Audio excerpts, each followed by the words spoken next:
everyone. Today I am going to start with the transfer of property in the Sales of Goods Act.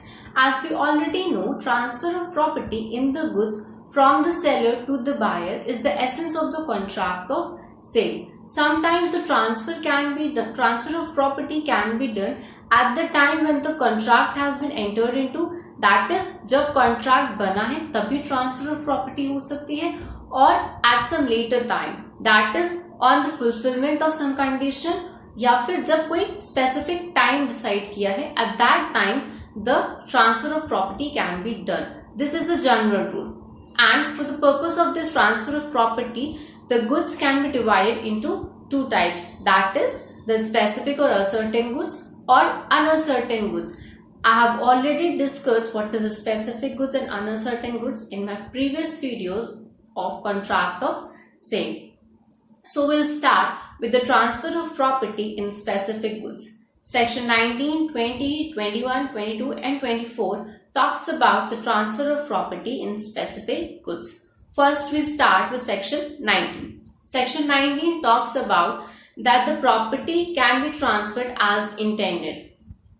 In this, if the goods is the specific goods, अगर जो goods है वो specific goods है and the parties has agreed कि पहले से identify हो चुके हैं, then the property will be transferred as according to the intention of the parties. ठीक है, parties ने already decide कर लिया है कि ये goods deliver होंगे, then that goods will be transferred as according to the intention of the parties. जैसा पार्टी बोलेगी वैसे वो goods transfer हो जाएंगे, या वो expressly बोल सकती है या वो conduct से impliedly transfer कर सकती है. This has been provided under section 19. Now we come to section 20. Section 20 talks about the specific goods in a deliverable state. In this, the goods need to be specified, पहले से identify होने चाहिए, and the goods must be in a deliverable state. What is deliverable state? This has been provided under section 2 subclause 3. In this, it is a state of thing in which the buyer will be bound at the time of the contract to take the delivery. ठीक है, इसमें buyer जब contract होगा तभी bound हो जाएगा delivery लेने के लिए, and he will be liable for any loss. ठीक है, जब भी contract बना होगा उसी time buyer automatically bound हो जाएगा. That is called the deliverable state. And the third condition is that the contract must be the unconditional one. ठीक है, यहाँ पे कोई ऐसी conditions नहीं होनी चाहिए. Then when there is a condition, then the buyer will be bound at the fulfillment of that condition only. ठीक है, तब buyer contract बनने पर bound नहीं होगा, फिर जब वो condition fulfill होगी तभी buyer will be bound. This has been provided under section 20. As there's a case in Tally versus Baxter. In this, there was a contract of sale of stake of hay on 6th of January. 6th of January को contract हुआ stake of hay का sale कराने के लिए, and 4th Feb को ये decide हुआ कि 4th Feb को payment होगा. But on 20th January the stake of hay was destroyed by fire.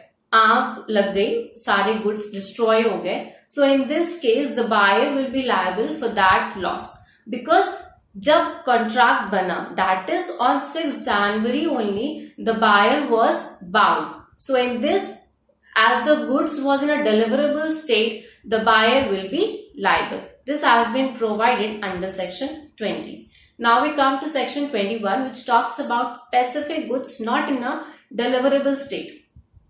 In this, the goods has been identified, वो पहले decide हो गए, but that good is not in a deliverable state. That means the buyer is still not bound.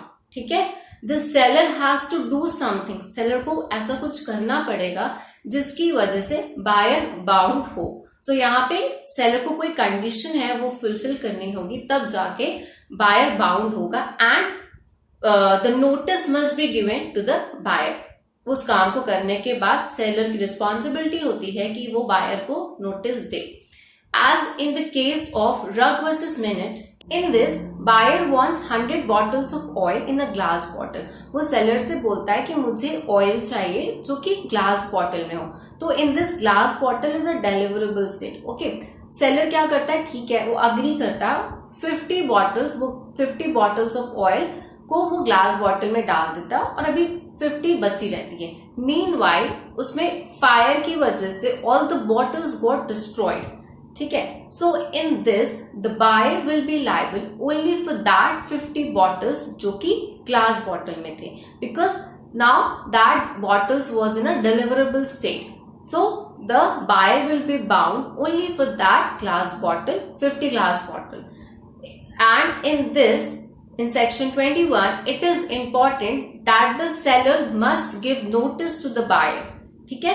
जब वो goods को properly उस condition को fulfil करने के बाद वो नोटिस बायर को बताए, so that buyer must be aware कि भाई कब एक्चुअल डिलीवरेबल स्टेट में गुड्स आए और कब लॉस हुआ, ताकि सेलर उस कंडीशन को मिसयूज ना कर सके. So in this the notice is important.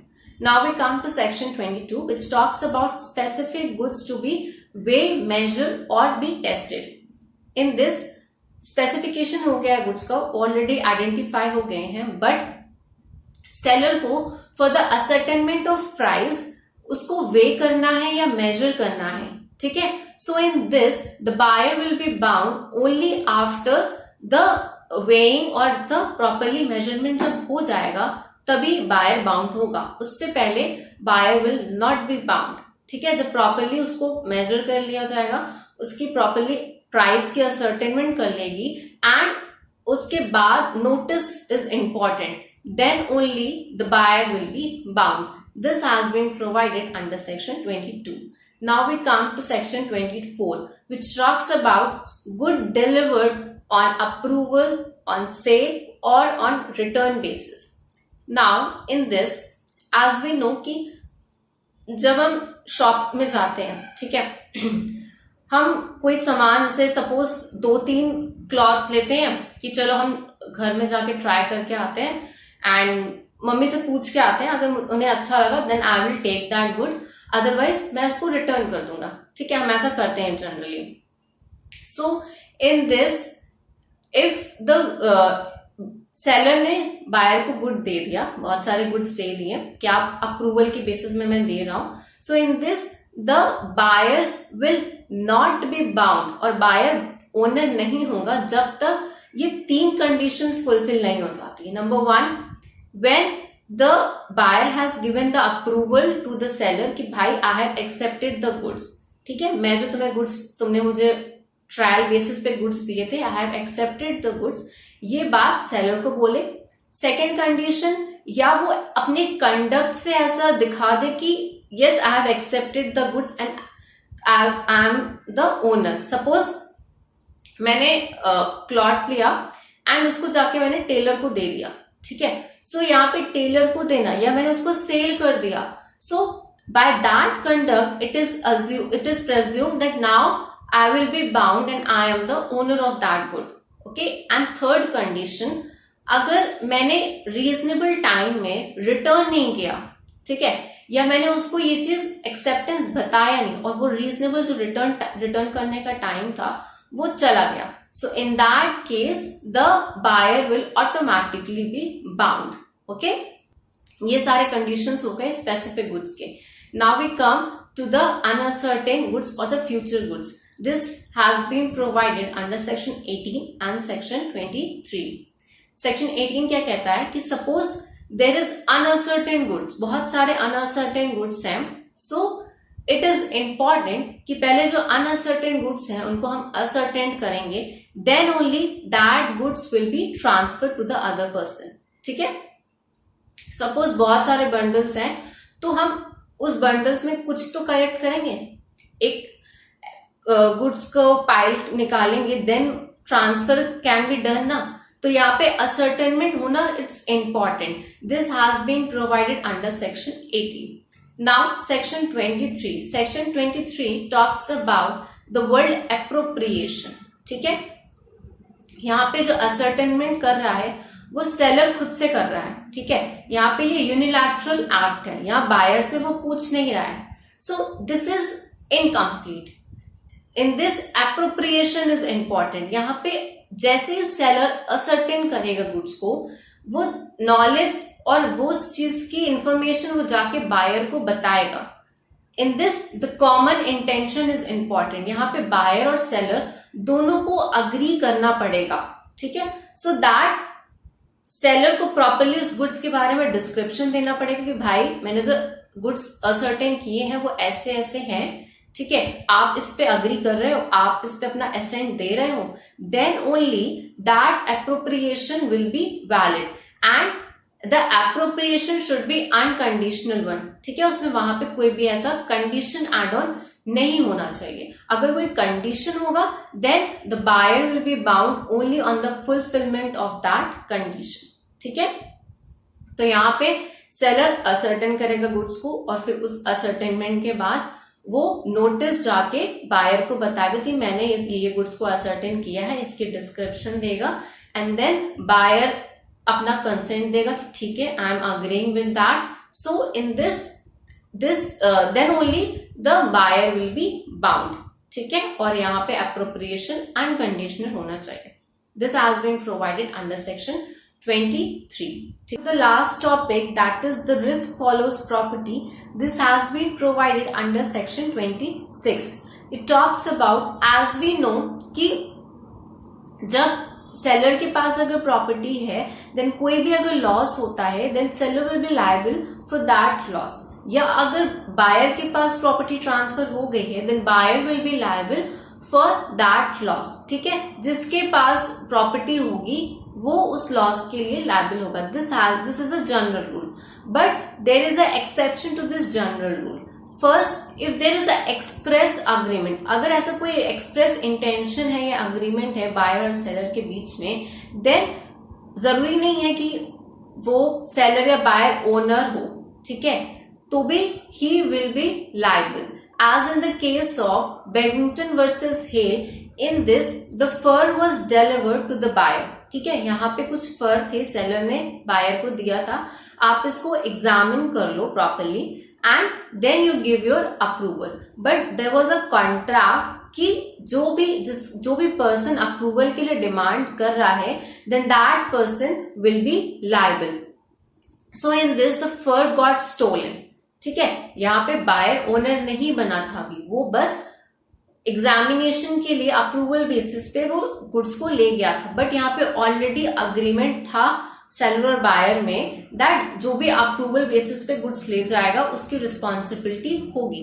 So in this the buyer will be liable for the loss, ठीक है। यहाँ पे बायर ओनर नहीं था बट फिर भी उसकी रिस्पॉन्सिबिलिटी बनती है because of the express agreement between the seller and the buyer. This is the first exception to the general rule, ठीक है, कि यहाँ पे आपको ओनर होने की जरूरत नहीं है।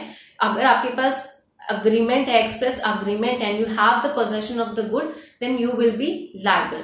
Now the second exception is that when the delivery has been delayed, ठीक है, या तो सेलर की गलती से या फिर बायर की गलती से अगर डिलीवरी डिले हो जाती है then that person will be liable जिसकी वजह से डिलीवरी डिले हुई है। ओके, सपोज अगर सेलर ने डिलीवरी करने में लेट कर दिया है then seller will be liable, या अगर बायर ने डिलीवरी लेने में, ठीक है, वो आराम से ले रहा है, कोई जल्दी नहीं है, देन इन दैट केस अगर कोई लॉस होता है तो बायर विल बी बाउंड, ठीक। As in the case of Demvey, Hamilton and Company versus Baden, in this there was a contract that seller buyer ने बोला कि मुझे 30 tons of apple juice चाहिए, ठीक है, एंड सेलर ने वो 30 tons पूरे एक साथ उसके एप्पल जूस बना लिया ताकि उसको सैंपल से टैली करने में प्रॉब्लम ना हो। ओके, एंड उसने ये नोटिस बायर को दे दी है कि आपके ये 30 tons of apple is ready, and buyer ने इंस्टॉलमेंट में डिलीवरी लेना स्टार्ट कर दिया। फाइनली उसने लास्ट में बोल दिया कि मैं अब इसकी डिलीवरी नहीं लूंगा।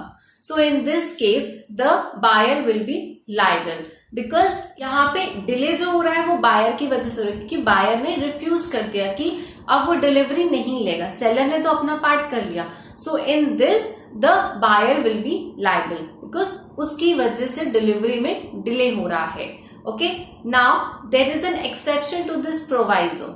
सपोज सेलर के पास गुड्स रखे हुए हैं जो कि बायर के हैं, buyer is the owner. So यहाँ पे जो सेलर के पास गुड्स रखे हैं, he will act as a bailee. I have already covered in the bailment topic, ये जो बेली और बेलर वाला ड्यूटी है, I have already discuss in the bailment. So in this, जो सेलर के पास गुड्स रखे हुए हैं, he will act as a bailee and he has to take the reasonable care of that good.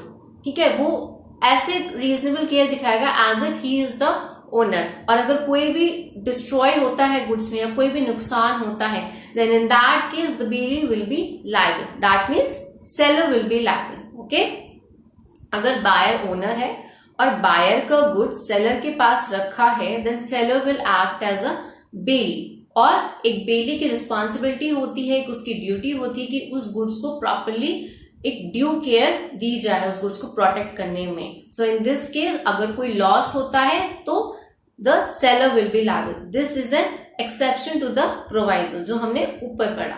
Okay, so these were the transfer of property in specific goods and uncertain goods. Thank you.